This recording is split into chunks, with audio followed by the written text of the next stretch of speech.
So when was the last time you went to confession? Maybe 4 years ago.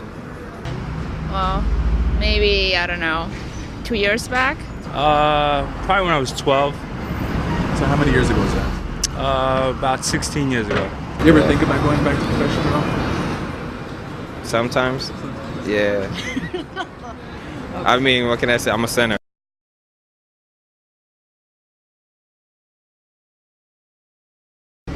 Did you ever want to go to confession but weren't sure what to do?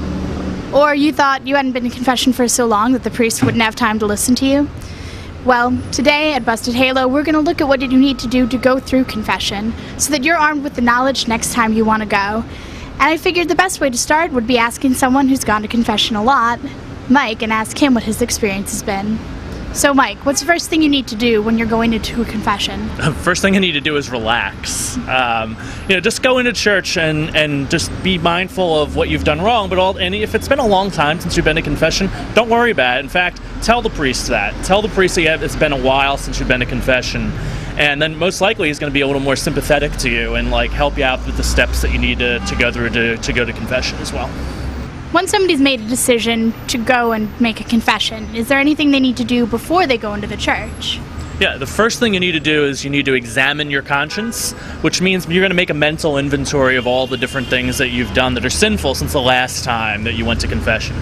And if you don't know how to do that, just Google examination of conscience. Easy enough. And it'll give you a list of questions to ask yourself, and you'll figure out all the things that you've done wrong since the last time you were at confession.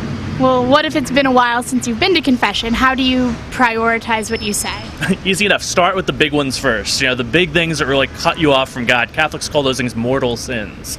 And then the smaller things like, cursing or arguing with people, or I think this is yours, stealing office supplies. I was looking for that. Thanks, Mike. Those things are called venial sins. Those are a little less important, but we still need to confess them anyway.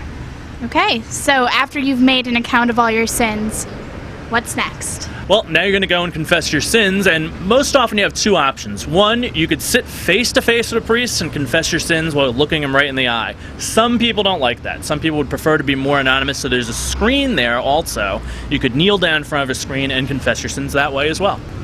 Thanks so much, Mike. Now that we know what to do before making a confession, tune in next time as the priest walks us through the steps of the sacrament.